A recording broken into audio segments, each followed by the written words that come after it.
Hello and welcome to Nat Chat. I'm Mirella Rich. Today our guest is miracle mum Celia Denney, who has 13 children and she is homeschooling and has been homeschooling 12 of them. Welcome to the program, Celia. Hello. I call you miracle mum because it's your life story. Everything is amazing about what you do and the peace and the ease in which you do it. Like, people struggle with 1 or 2 children. You've got 13 and you're still calm. The children are beautiful. All the children are so well behaved. They're friendly, they smile, they're very happy and they're educated.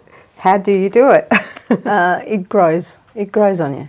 You're not given a bunch of children to start with. You're just given one. And it's been a lot of fun. Yeah, it's been a lot of fun. You can see the joy in your children, and they're very, very unique, and all of them are all very individual as well. They've got their own personality, and they're not, what's the word? They're not worried about what other people think. They're themselves. No, mostly they're not worried at all. Yeah. And they'll talk to anybody. Yeah, as well. I think sometimes I just suggest that, you know, they don't assume a lot of knowledge about who they are and what they do on the part of the people they talk with, because they can be a bit startling. Yeah. I think adults don't expect a sense of humour in younger children, and it's nice to see that some adults appreciate a joke from a child, and others just, they don't know what to do with it. They don't know what to do with it. That's interesting. So you found some people don't know how to react to a child making a joke? No, they don't. No. So that can be funny for me anyway. Yeah. Often not so funny for the person, but other than that, they do well. And what led you to homeschooling all of the children? It was a case where my mum began homeschooling. Okay. She started homeschooling my younger brother before he went into year 7. So I thought I'd like to try that. And I think at about the same time, I haven't had to think about years, but about the same time, it was a case where my oldest child was ready to start school. So he had 2 terms at a local primary school, and then I thought, right, I reckon I'm ready to have a go.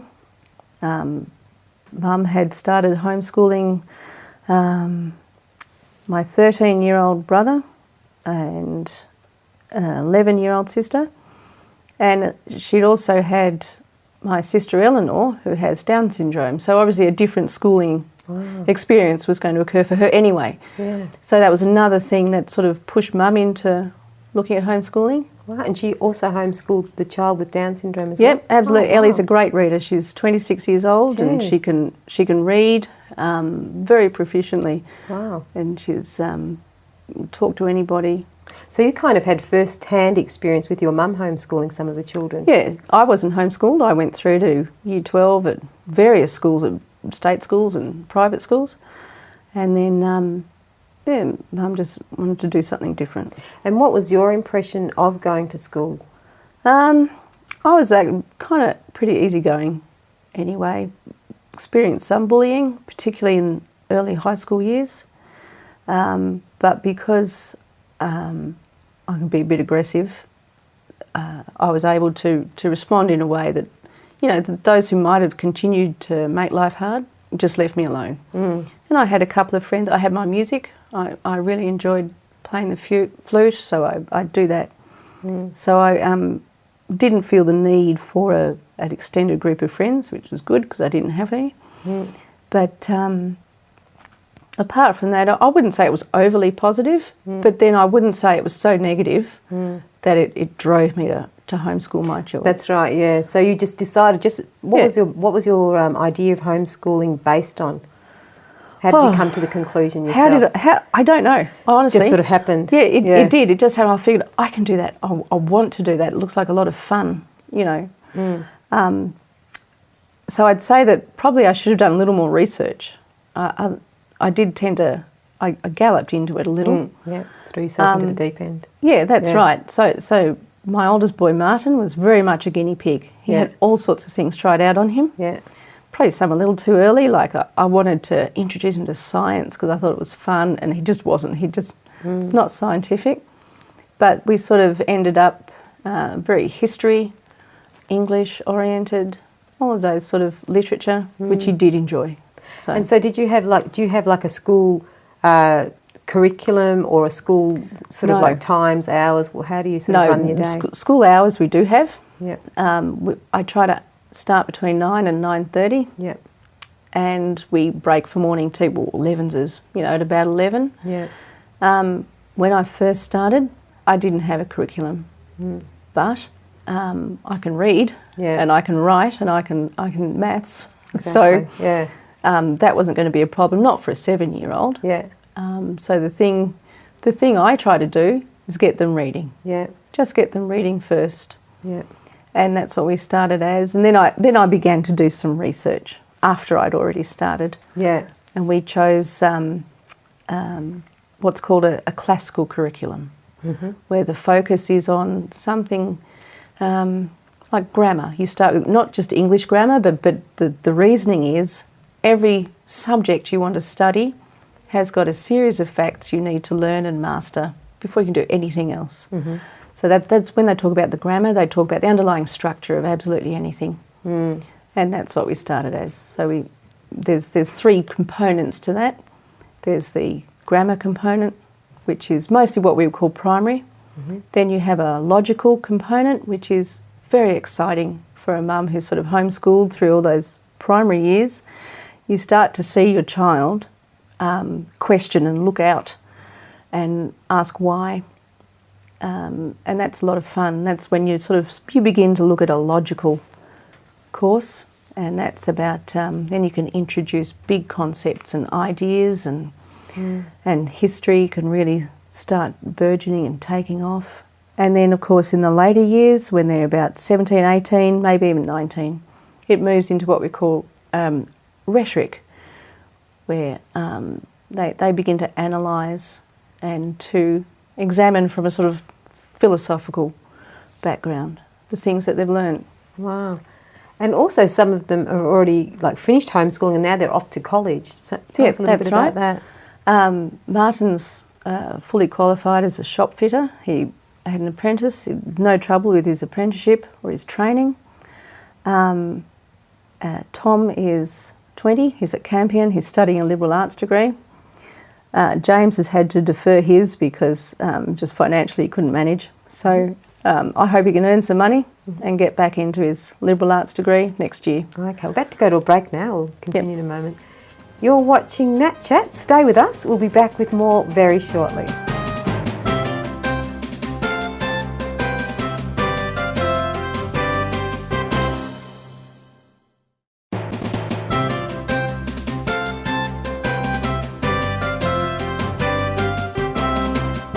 Hello and welcome back to Nat Chat. I'm Mirella Rich. Today our guest is Celia Denney, who I call the Miracle Mum. She has 13 children and she's homeschooling and has been homeschooling 12 of them.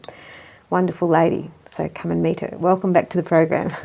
Now Celia, what about in normal schools? There are children that just don't want to learn, or they play up in class and they bring the other children down, and it causes a stressful atmosphere for the classroom.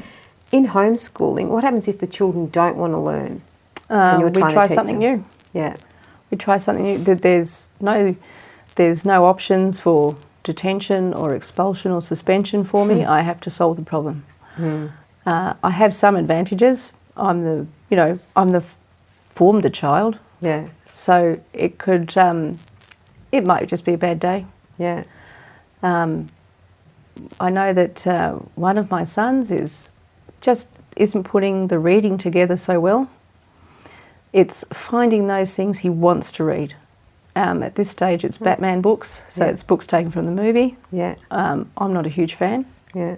But boys, he's reading coming along. So you sort of follow what their interests lie, because you know they'll excel in it. If his, some days his head will be down, he looks beaten from the start of the day.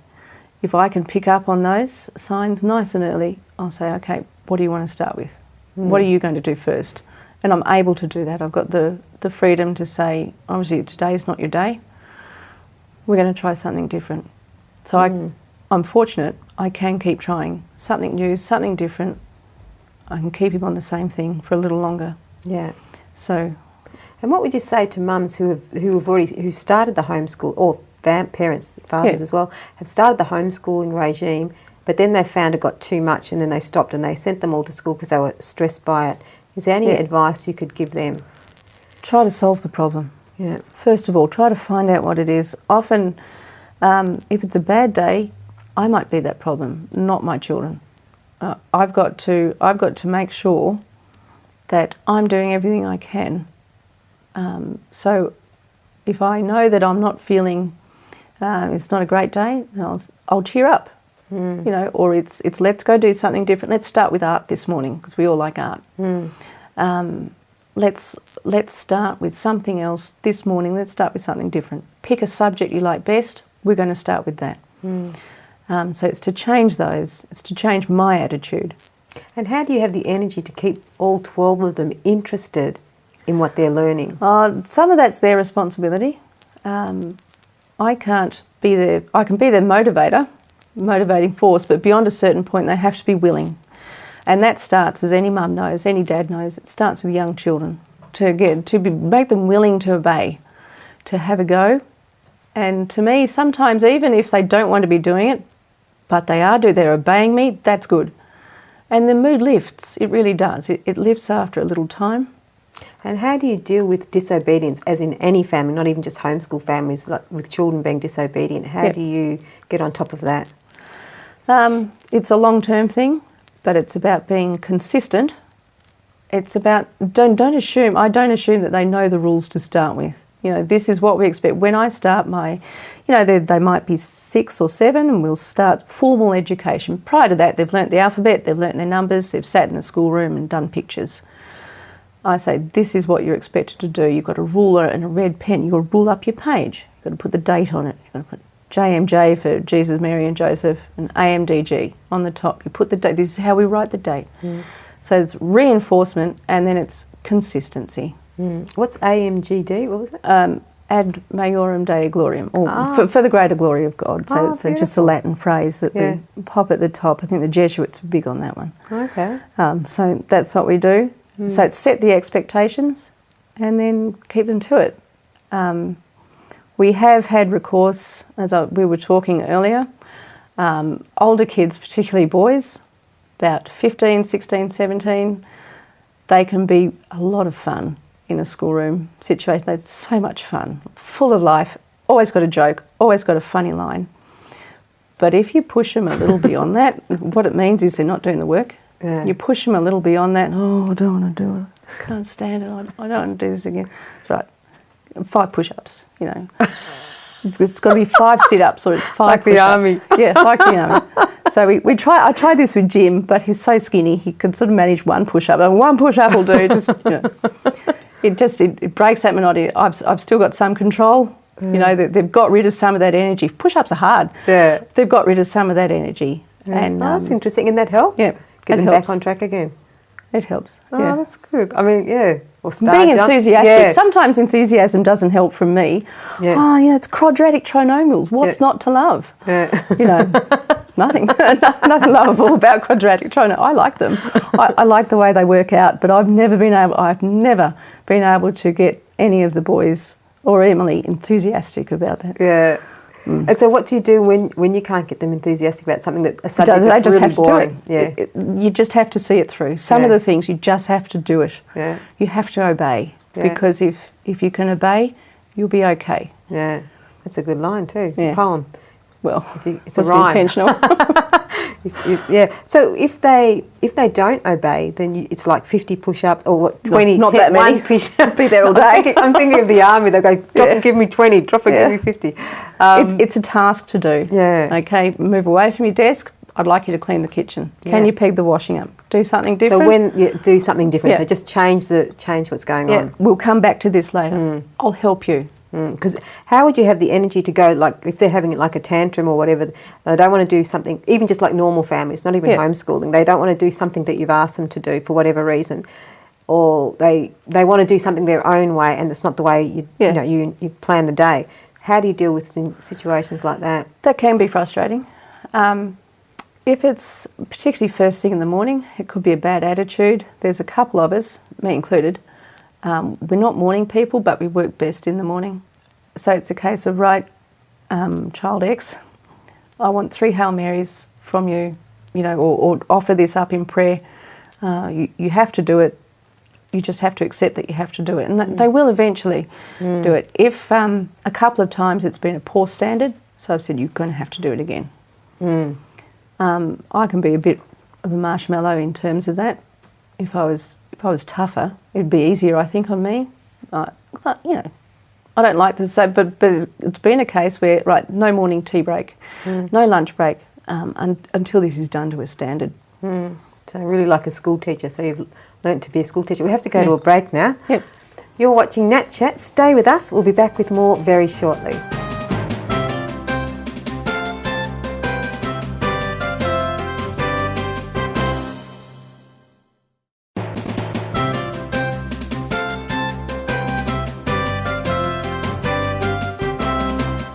Hello and welcome back to Nat Chat. I'm Mirella Rich.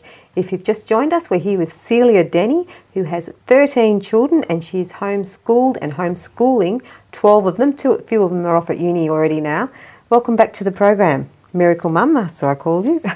But tell us, while you're homeschooling the children and they're learning things that you know that they're not going to need in the future, like a lot of things we learnt when we were at school, we're not going to need to know about the Vikings or about some things we learnt, like Japanese history or something that was just so foreign to us. How do you get through that part of it, education? For a start, it's good learning about other people, just other things and other concepts and ideas. Also, it's a really rich heritage. This is what people have done. Ordinary people like you and I have survived, I don't know, the Battle of Marathon, survived Waterloo. We brought children into the world. We've seen them die of terrible diseases. Just ordinary people doing these things, and all of those, whether it's Japanese history or, a difficult mathematical concept, it's been the result of effort, real effort, just in terms of civilization. I think it's what we're neglecting and maybe not being thankful for here in Australia as a result of Western civilization that's actually let us be free to even walk the streets in safety. We've got no idea. I don't think we really have any idea of how hard won. It's been such a fight to get to this point. And it needs to be a fight now, so that those freedoms and those standards can be maintained. And if that means sort of understanding a little bit about Japanese history, and well, that's what it means, for you. One of the things that makes a good society is obedient people. And sometimes that just means doing what you don't understand a little bit and trying a little bit. For the sake of, making yourself... Just for the sake of learning the virtues, that go to make good citizens. Patience and obedience. And I do really see that in your children, and I think it's such a testament to you. Like, you really are like a miracle mum, the way you have brought up your children, the way they're so obedient, the way they smile so much, the way they're funny, they make you laugh, they're friendly, they're sociable. They've been blessed. They've got good health. We haven't been burdened with God. With children who've been very ill. We've had a couple of scares. Hamish was very ill when he was a baby, but all that does was galvanise us, to be so thankful for these healthy children. The oldest boy, Martin, was very ill when he was 16. That's been a case where we've been able to school right through it. He spent a week in hospital while they tried to figure out why he was so jaundiced. I actually packed his maths books up and his English books up, and I don't think they came out of the bag I packed them in, not while he was there. But, I've been able to, all through it, all through these things, one of the things we've done is just kept schooling. Even if we haven't done a full day's work or haven't achieved the things that I can write down the goals, but anything else can happen. And so we've been able to just continue to work through that. And you, as a mother, what keeps you going? Because not only have you got so many children, but you're homeschooling all of them. Yep. I mean, it's a huge undertaking. What keeps you going and focused and so positive? I like to see it. Yeah. I enjoy spending time with them. The first years are so much fun. We've got Benedict, who'll be 5 soon, and he's just so ready to learn to read. And it's a lot of fun because I can revisit the books I enjoyed when I was his age and a little bit older, and he'll take off. He'll take off so quickly. And then, it's fun at about 13 through to 14 and 15, because they're starting to question, and we can really introduce some, logic and a little bit of philosophy in our work, and they love the history. So all of these things, and this is just how we live. It's like people who are really fit. They make every effort to fit into their life, their fitness regime, or their whatever. For us, this is how we live. And sort of the formal schooling we might do may only take us 4 hours, but the learning continues. Yeah, so they're just learning all the time, and they're interested. They'll read anything. Yeah. That's good. So they're very passionate about reading and learning. Yeah. It's beautiful. So they don't have any worries about, where am I going to find the information? They know where to go to look for the information. Yeah. They want to be looking out. They want to be finding something new. So... and also they have other activities as well besides just homeschooling with you. Can you tell us a little bit about that? We've got Bernadette doing cello with a lovely lady up at our local primary school. We've got William and Elizabeth do piano. Bucket load do Irish dancing. We've got 4 or 5 Irish dancers. We actually had 6 Irish dancers at one point. Yeah. We've got cricket, of course. Personally, I'm a bit cricket tragic, so... I'm not good at it, but it's good to see it's good to see the boys. Yeah. They play their cricket. They're doing well, and they're also passionate about it too, aren't they? I think so. Yeah, a bit armchair, really. I don't, but they're okay. Yeah. Well, so that's good. So they're actually mixing with other people that are not homeschooled necessarily. No, no, not at all. And like for the cricket for the boys is great because they're in the seniors. So they're playing with men who are in their 60s, but they still want to get out there and play cricket. Oh. And as young as 12 and 13, there's a young chap in the under 14s. Oh, so they're all age group in the cricket. Oh wow! The 13 to 60-year-olds. Yeah, they're amazing. That's amazing. They just get out there every summer, and they're beautiful. playing cricket all over the place. And the girls love the Irish dancing. I've seen them doing the Irish dancing. They're very good at it. Yeah. And the oldest one's very passionate about it too, like in I think terms of the career. That's what she wants to do. Yeah. It'll take her a little time more before she's ready to do that, but she has to keep taking the exams. And how do they mix with the school children when they meet them at these functions? Seemingly they're fine. Yeah. They feel a little bit put out, when they've been, say they've felt they've been welcoming and friendly, and they've been shut out. And I do remind them that is actually a bit of a result of the large schooling. Yeah. They're not so encouraged to be so friendly. No. Necessarily. But would you like to come back again next week? We'll have to continue with this conversation. Yes, I would, yeah. Lovely. Thank you so much for coming on the program today, Celia. That's fine. You've been watching Nat Chat. I'm Mirella Rich and our guest was Celia Denney. See you again next week.